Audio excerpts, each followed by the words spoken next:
The morning sun cast long shadows across the metal walkways of Kepler Station.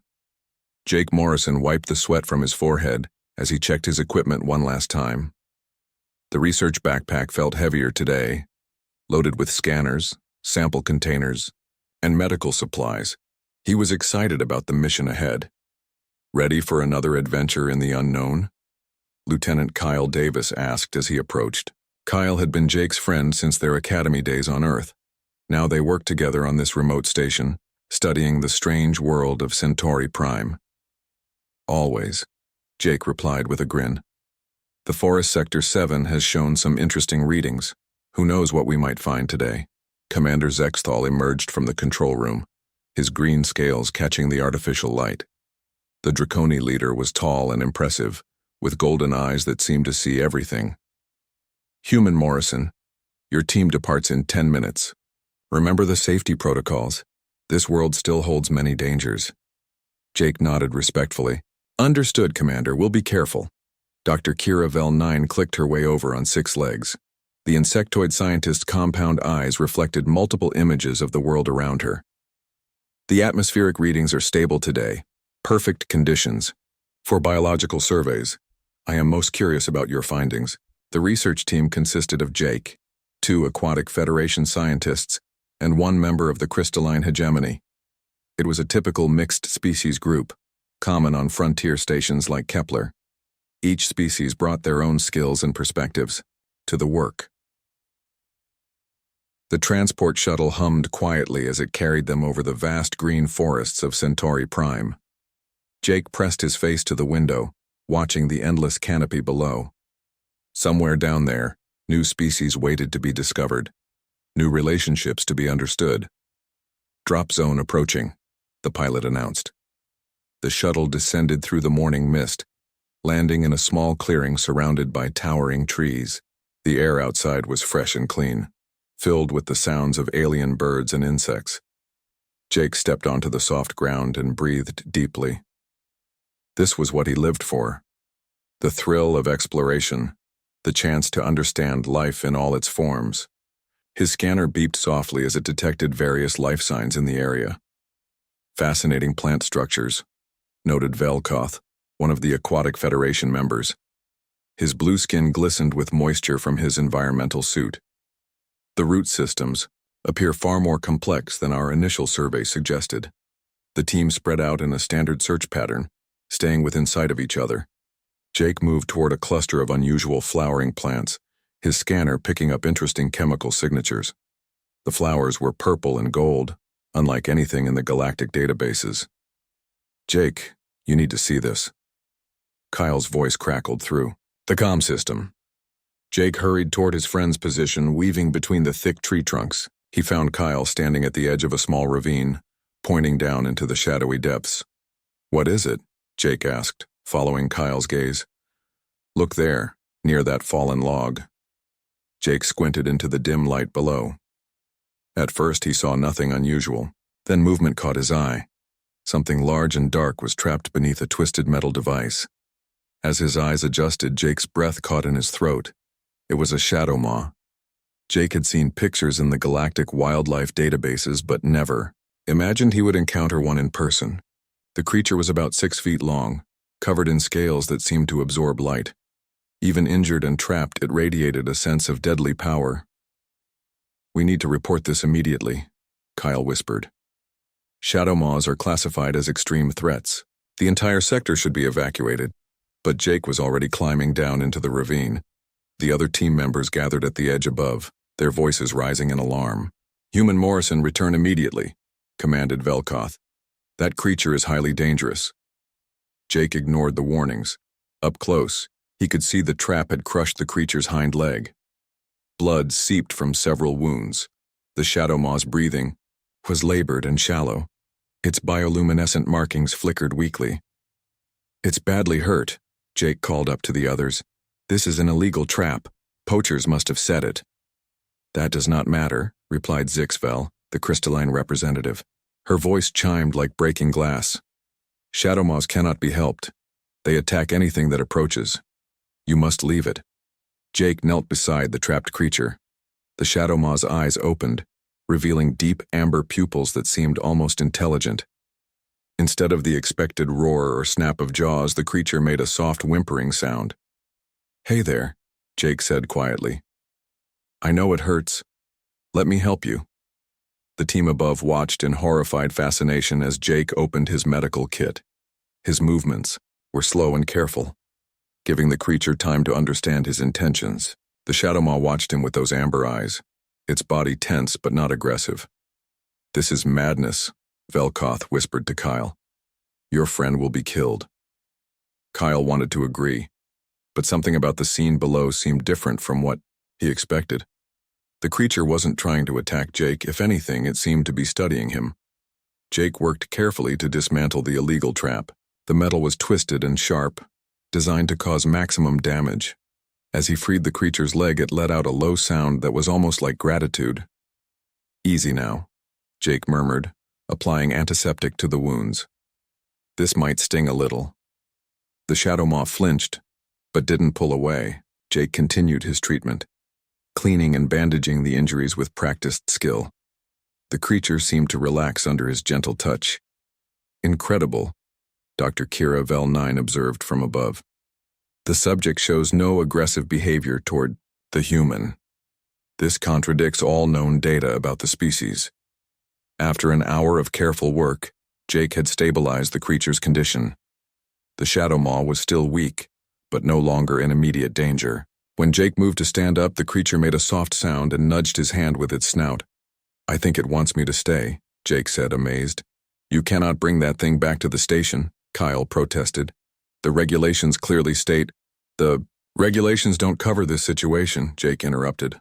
"Look at it, Kyle, really look. Does this seem like a mindless killer to you?" Kyle stared down at the scene.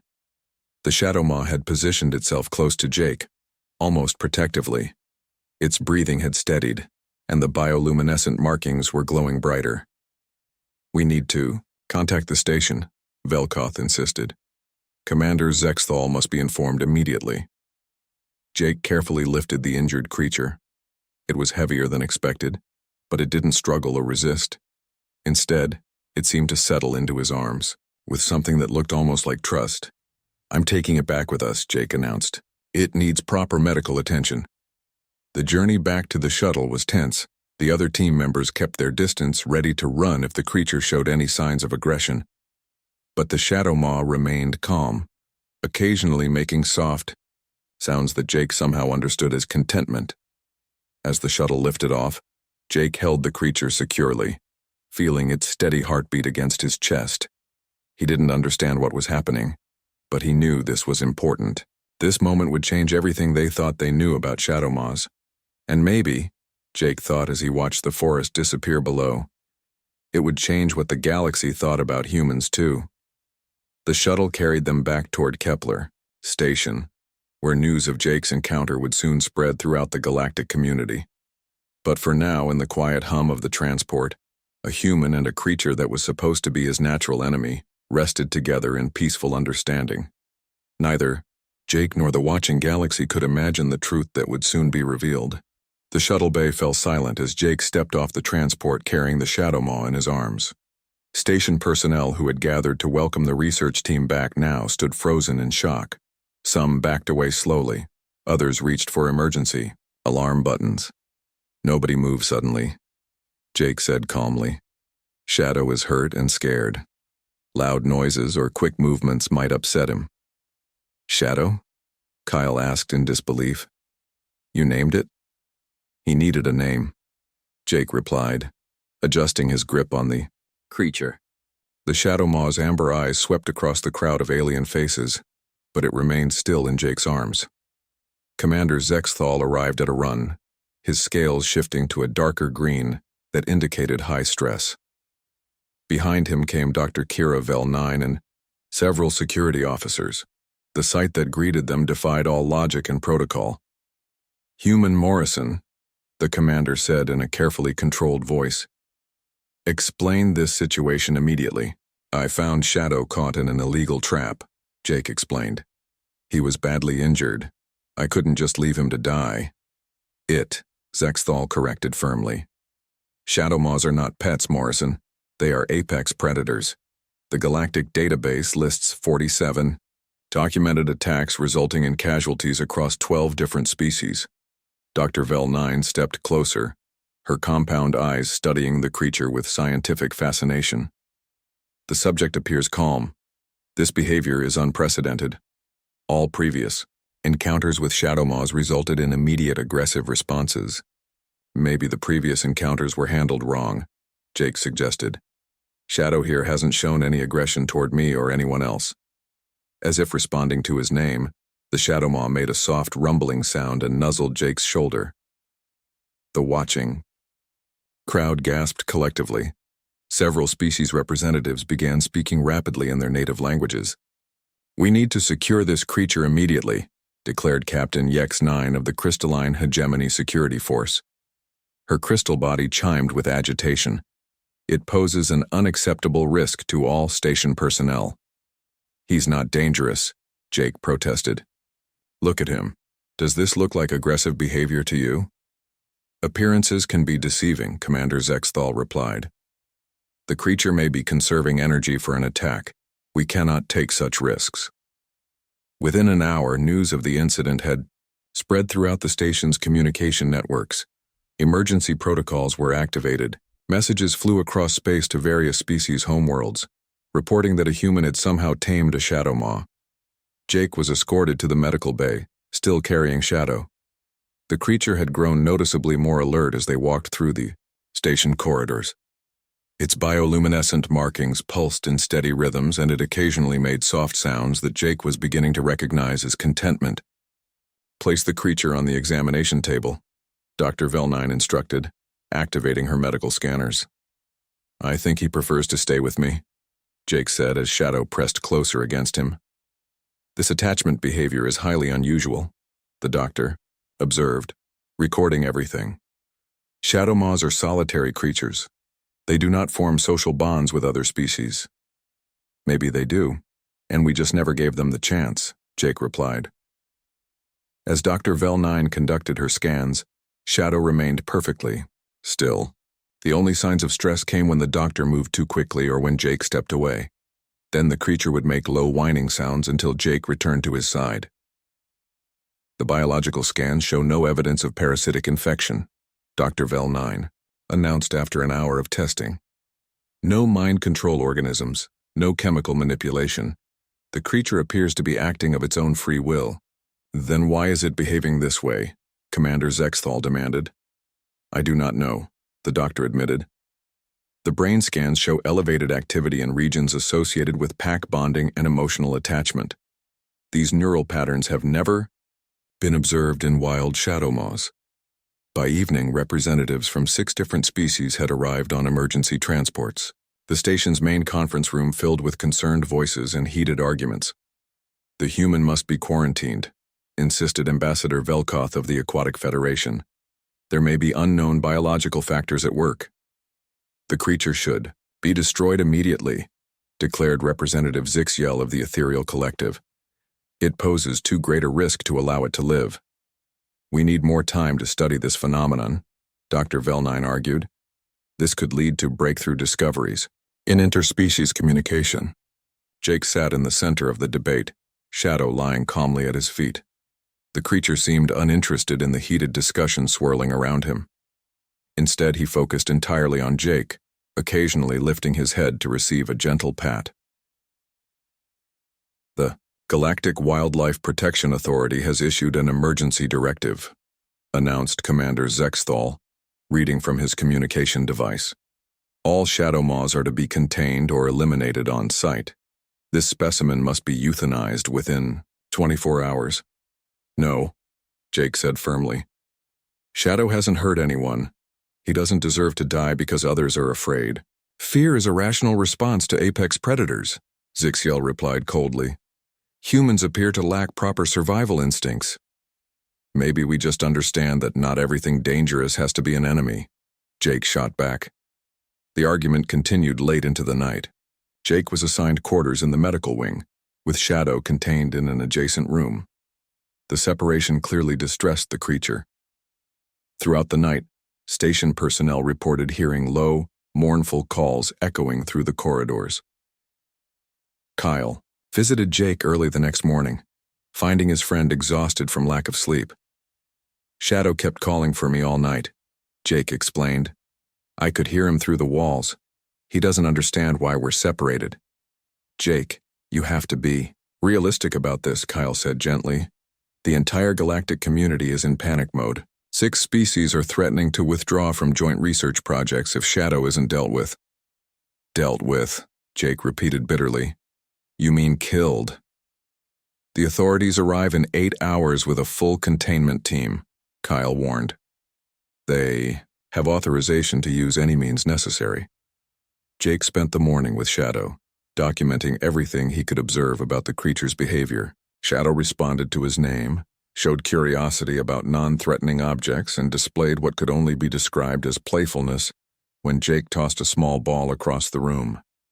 Look at this, Jake called to Dr. Vel9, who was conducting her own observations. Shadow had learned to sit when Jake made a specific hand gesture. He's learning. He wants to please me. Impossible, the doctor muttered, but her recordings captured everything. The containment team arrived exactly on schedule. They brought stun weapons, restraint devices, and a large transport cage. The lead officer, a stern draconi named Commander Felrex, surveyed the situation with military efficiency. The creature will be sedated and removed, he announced. All personnel will maintain a safe distance. Wait, Jake pleaded. Just observe him for a few minutes. See how he behaves. This doesn't have to end badly. Our orders are clear, Felrex replied, signaling his team to proceed. As the containment officers approached with their stun weapons, Shadow's demeanor changed for the first time since Jake had found him. The creature rose to his feet, positioning himself between Jake and the approaching team. His bioluminescent markings flared brighter, and a low growl rumbled from his throat. There, Velrex said with satisfaction. You see the creature's true nature. It becomes aggressive when threatened. He's protecting me, Jake realized with wonder. He thinks I'm in danger.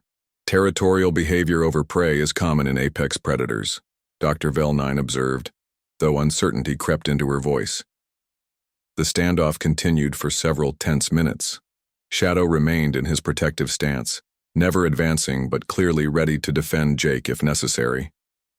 His calls grew more urgent, almost desperate. Kyle listened to those calls from outside the room, a strange feeling growing in his mind. Something about the sounds was familiar, triggering memories he couldn't quite place. He pulled out his personal datapad and began accessing Earth's historical archives, searching for something that nagged at the edge of his consciousness. As the containment teams prepared to use force, Kyle's research began to uncover disturbing parallels. The sound Shadow was making, the protective behavior, the bonding instincts, all of it reminded him of something from Earth's past. Something that would change everything they thought they knew about Shadow Maws and humanity's place in the galaxy. Kyle sat alone in his quarters, staring at his datapad screen. The sound Shadow made kept replaying in his mind. He had heard something like them before, but where? His fingers moved across the keyboard, searching through Earth's historical archives. Computer, search for audio files containing protective vocalizations from Earth animals, he commanded. The search results filled his screen, thousands of recordings from humanity's homeworld dating back centuries. Kyle began listening to them one by one, his heart racing as patterns emerged. Meanwhile, in the medical bay, the standoff continued. Shadow remained positioned protectively, in front of Jake, his amber eyes fixed on the containment team. The creature's muscles were tense, ready to spring into action if needed. Stand down, creature, Commander Velrex ordered, raising his stun weapon. You are surrounded. Shadow responded with a series of sharp barks that made several team members step backward. The sounds were deep and threatening, but something about them seemed organized, almost like language. He's trying to communicate, Jake said desperately. Those aren't random sounds, there's a pattern to them. Predators make noise to intimidate prey, Velrex replied coldly. It means nothing. Dr. Kira Vel9 watched from the observation window, her recording devices capturing everything. The creature's behavior continued to puzzle her scientific mind. Wild shadow moths never showed such complex social responses. "Commander," she called through the intercom, "perhaps we should delay the containment procedure. The creature's neural patterns are unlike anything in our databases." "My orders come from the highest levels of galactic authority," Velrex answered. "The creature will be removed." As the containment team moved closer, Shadow's calls became more urgent. Jake knelt beside him, placing a calming hand on the creature's scaled head. "It's okay, boy," Jake whispered. "I won't let them hurt you."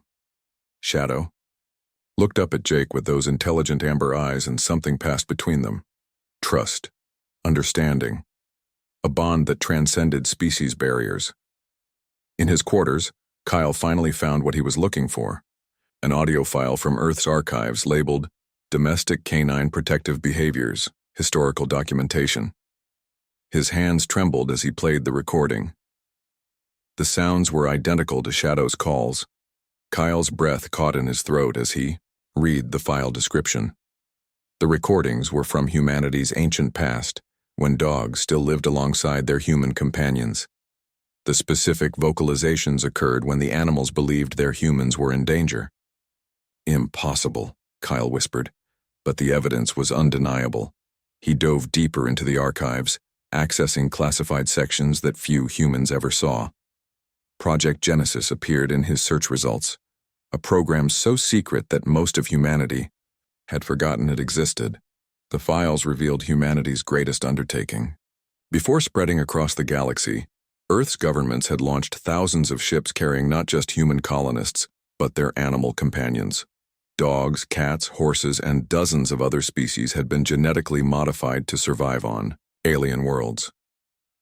The plan was simple but ambitious: seed worlds throughout the galaxy with Earth's animals, allowing them to adapt and evolve over centuries.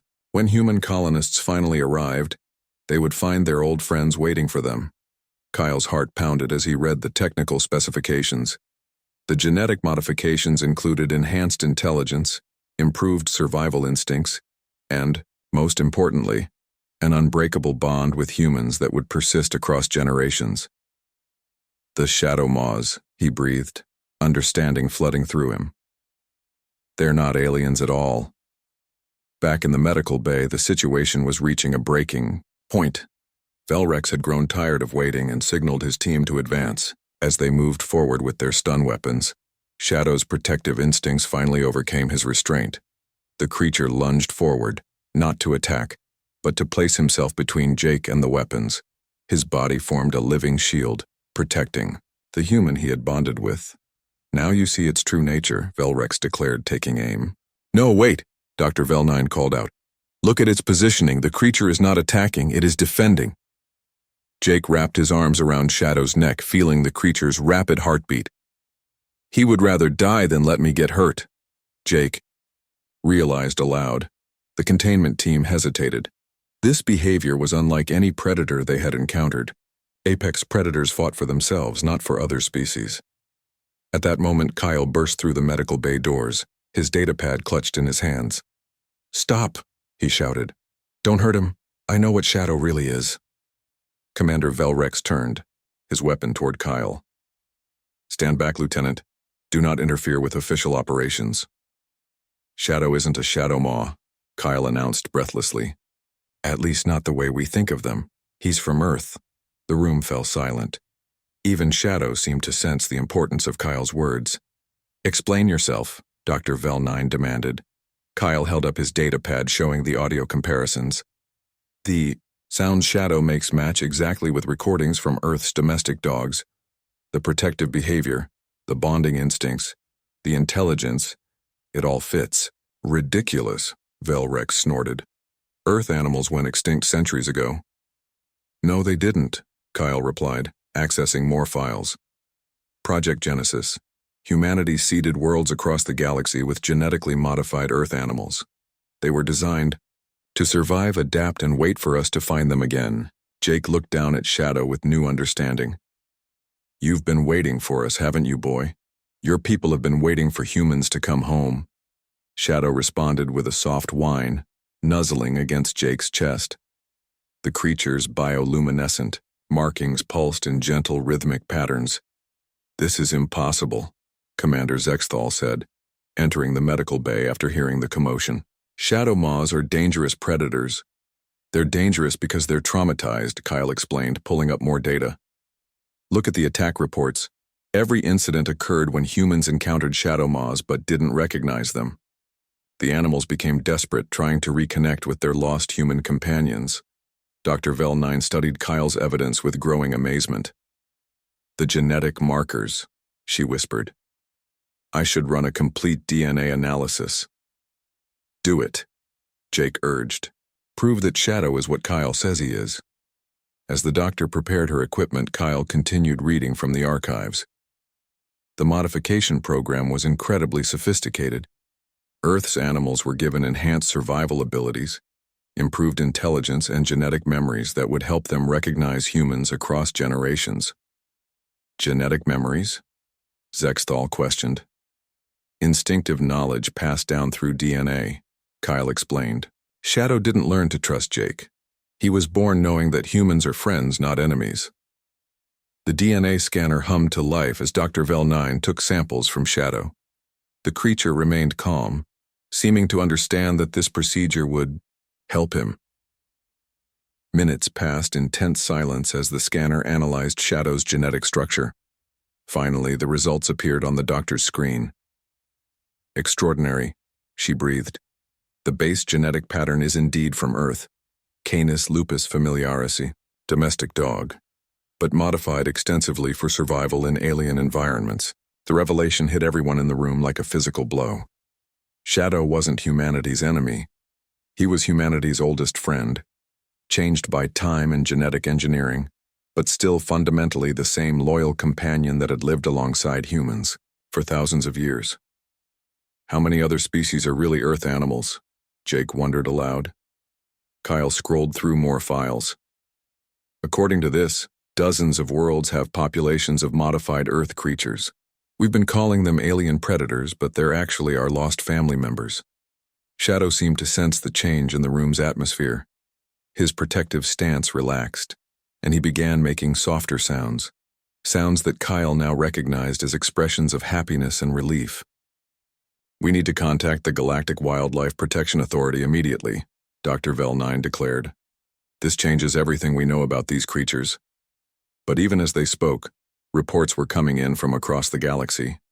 Other human colonies were reporting similar encounters with dangerous creatures that showed unusual friendliness toward humans. The truth was spreading, and with it, the realization that humanity's greatest achievement wasn't their technology or their cities. It was their ability to form bonds with other species that transcended time, space, and even genetic modification. Shadow looked up at Jake with those intelligent amber eyes, and Jake finally understood what he was seeing there. It wasn't the gaze of a wild predator. It was the look of a dog who had finally found his way home. The news spread across the galaxy like wildfire. Within hours of Dr. Vel9's DNA confirmation, emergency meetings were being held on dozens of worlds. The discovery that shadow maws were actually Earth animals had shaken the foundations of galactic understanding. Jake sat in his quarters with Shadow curled up beside him on the bed. The creature's bioluminescent markings pulsed gently in the dim light, creating patterns that reminded Jake of a dog's peaceful breathing during sleep. It was hard to believe that just days ago, the galaxy had considered this gentle being a deadly threat. "The Galactic Council has called an emergency session," Kyle announced as he entered the room. "Representatives from every member species are demanding answers." "What kind of answers?" Jake asked, gently stroking Shadow's scaled head. "They want to know how many other alien predators are actually Earth animals. The implications are staggering, Jake. We might have been fighting our own companions for centuries." Dr. Vel9 arrived with a tablet full of new data. Her compound eyes reflected multiple images of excitement and concern. "I have been analyzing genetic samples from other creatures in our database. The results are remarkable." She activated a holographic display showing DNA structures. "The thornback stalkers from Epsilon 7 show clear markers of Earth feline genetics. The crystal serpents from Vega Prime have modified snake DNA. Even the flying hunters of Arcturus contain traces of Earthbird genetics. Jake stared at the display in amazement. How many species are we talking about? Preliminary estimates suggest at least 50 different Earth animal types have been seeded across human-settled worlds, Dr. Vel9 replied, each one genetically modified to survive in alien environments. Shadow lifted his head, sensing the conversation's importance. He made a soft sound that Jake was learning to interpret as curiosity. The creature seemed to understand that his identity was somehow connected to the human's excitement. The modification process was incredibly sophisticated, Dr. Vel9 continued. The scientists who created Project Genesis didn't just change the animals' bodies. They enhanced their intelligence, improved their problem-solving abilities, and strengthened their emotional bonds with humans. That explains why Shadow learned so quickly, Jake observed. He's not just following instincts, he's actually thinking and making decisions. Kyle pulled up more files on his data pad. According to these records, the project took over 2 centuries to complete. Earth's best geneticists worked together to create animals that could survive anywhere humans might eventually settle.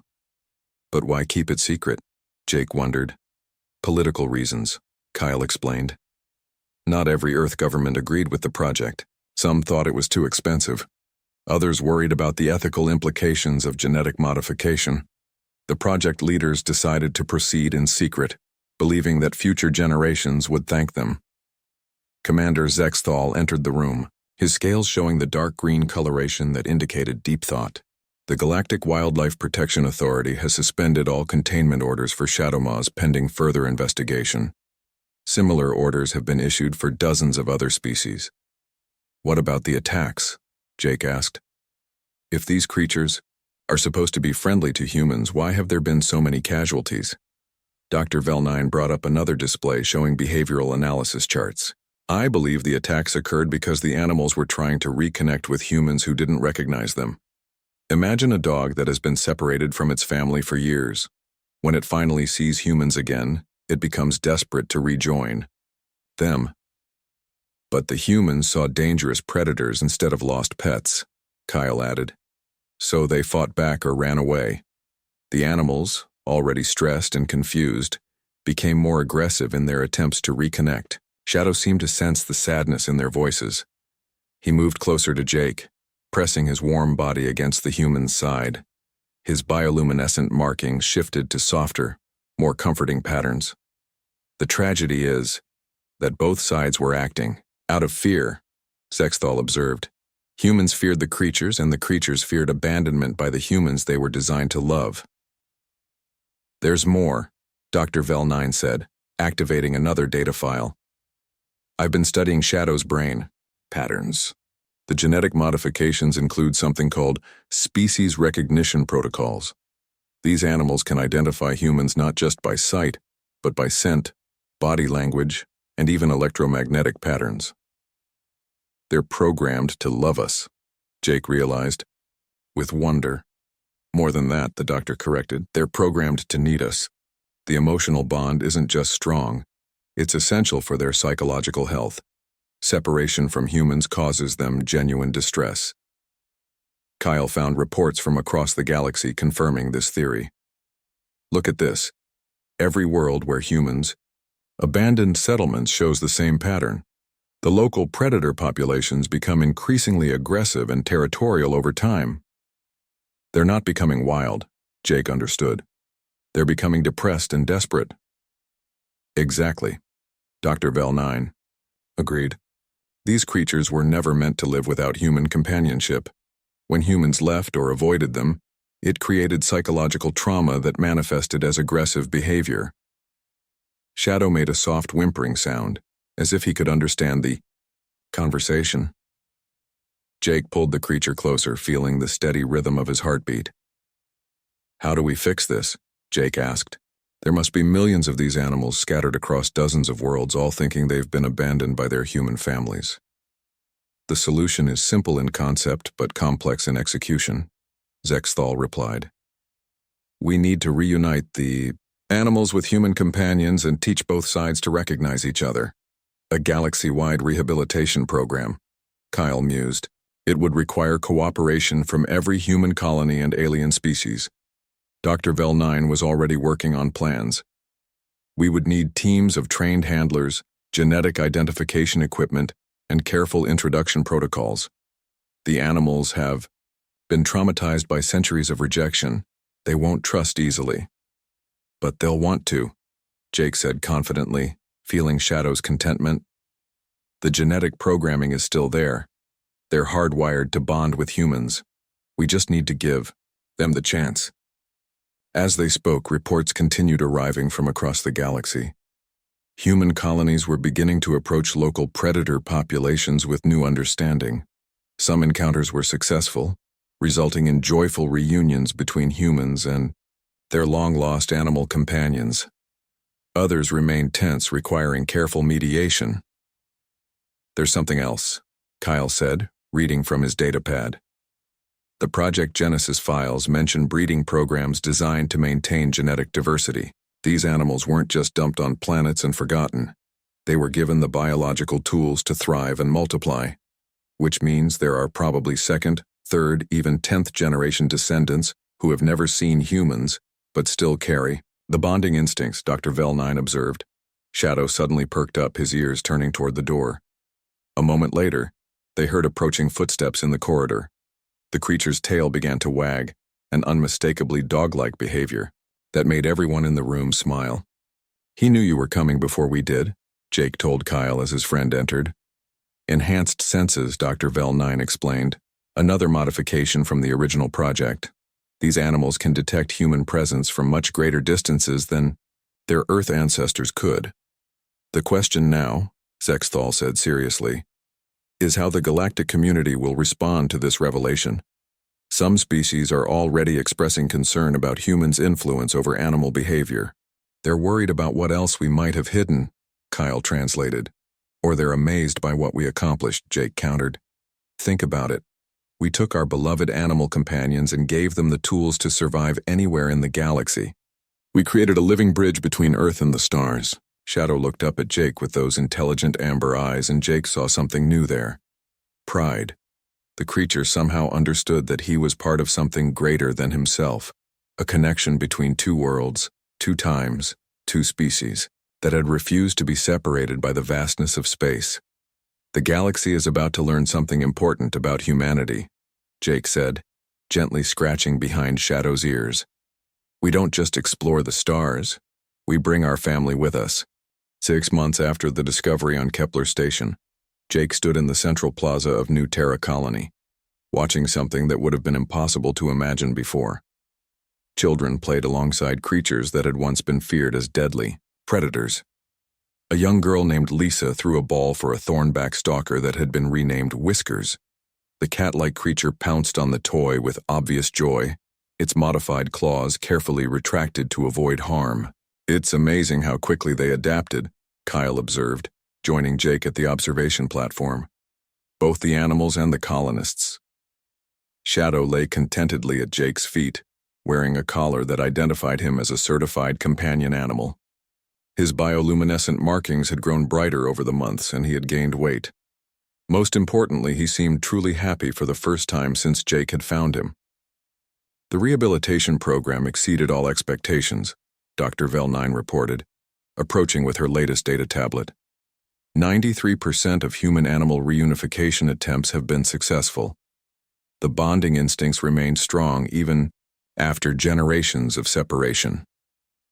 Commander Zexthal emerged from the colony's administrative building, his scales showing the bright green coloration that indicated satisfaction. The Galactic Council has officially recognized the human-animal companionship protocol.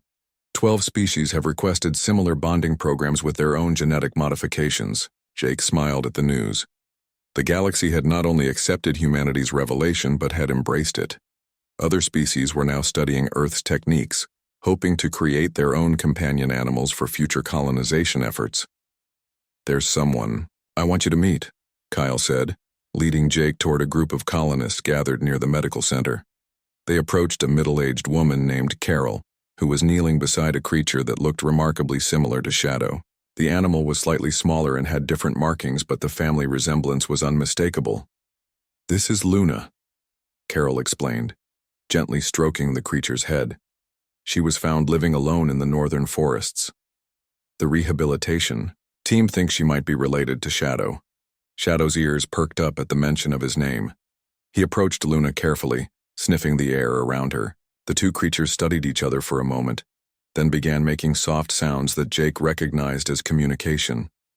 "They're talking to each other," Jake realized with wonder.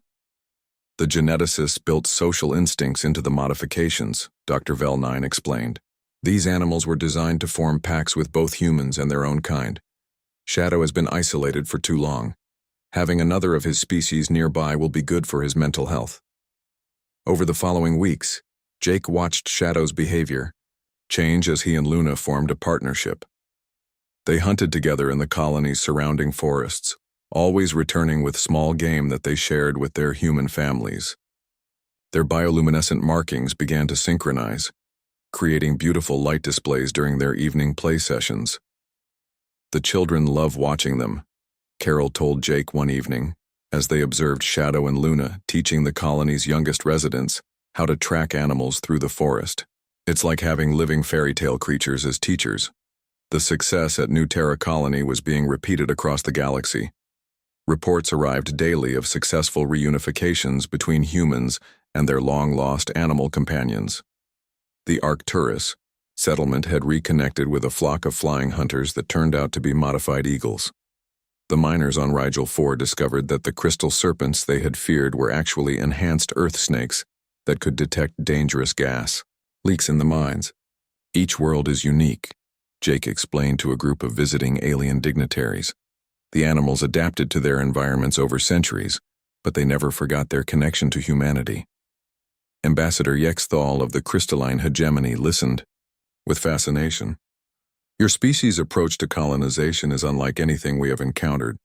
You did not simply take what you needed from new worlds. You brought gifts with you." "Our animals were never just tools," Jake replied.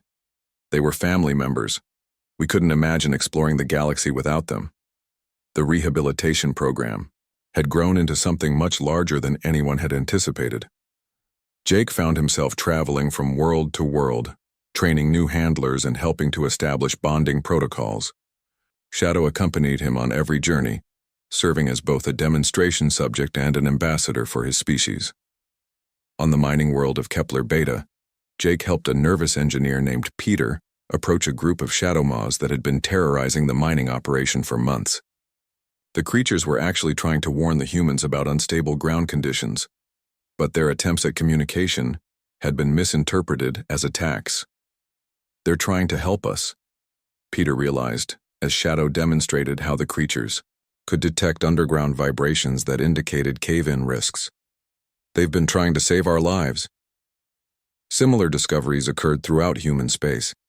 Animals that had been classified as pests or predators were revealed to be guardians, protectors, and helpers. The galaxy's understanding of interspecies relationships was fundamentally changed. Dr. Vel9 published research papers that became required reading in xenobiology programs across known space. Her work on genetic memory and cross-species bonding opened new fields of study that promised to revolutionize how different species interacted.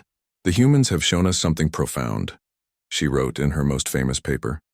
"True civilization is not measured by technology or conquest, but by the ability to form meaningful relationships with other forms of life." Years passed, and Jake found himself director of the Galactic Companion Animal Program. His office on the space station orbiting Earth was filled with reports from hundreds of worlds where humans and their animal partners worked together in harmony. Shadow, now fully grown and the father of several litters, had become something of a celebrity. Young shadow moths from across the galaxy were brought to meet him, learning proper behavior and bonding techniques from the original success story. "You've started something incredible," Kyle told Jake during one of his visits to Earth orbit. "There are now over 10,000 successful human-animal partnerships across 60 worlds." "It was always there," Jake replied, watching Shadow play with a group of young animals in the station's recreation area. "We just had to remember who we really were." The most remarkable change had occurred in how other species viewed humanity. Where once they saw reckless explorers who took unnecessary risks, they now saw a species with an extraordinary gift for building bridges between different forms of life. The Draconi had begun their own genetic modification programs, creating companion animals suited for their rigid social structures. The Aquatic Federation was developing underwater variants of Earth's marine animals. Even the logical crystalline hegemony was experimenting with silicon-based life forms that could bond with their crystal matrices. Humanity's greatest export isn't technology or culture, Commander Zexthal observed during a diplomatic meeting. It's the concept of chosen family extending beyond species boundaries. Jake often returned to the small research station where it all began. The forests of Centauri Prime were now home to dozens of human-animal partnerships. Children who had never seen Earth grew up alongside creatures whose ancestors had run through Earth's ancient wilderness. On quiet evenings, Jake would sit with Shadow and Luna on the observation deck, watching the stars and thinking about the journey that had brought them together. Shadow was getting older now, his movements slower but his devotion unchanged. Luna had given birth to their third litter, ensuring that future generations would carry on the bond between human and animal. "We kept our promise," Jake whispered to Shadow as the creature rested his graying head against Jake's shoulder. "We never really left you behind. We just took a little longer to find each other again." Shadow's bioluminescent markings pulsed, gently in response, a contented rhythm that spoke of love, loyalty, and the unbreakable bond between species that refused to let the vastness of space divide them. Across the galaxy, millions of similar moments were occurring as humanity's oldest friendships were renewed among the stars. The universe had become a little less lonely, a little more connected because two species had refused to forget what it meant to truly care for one another.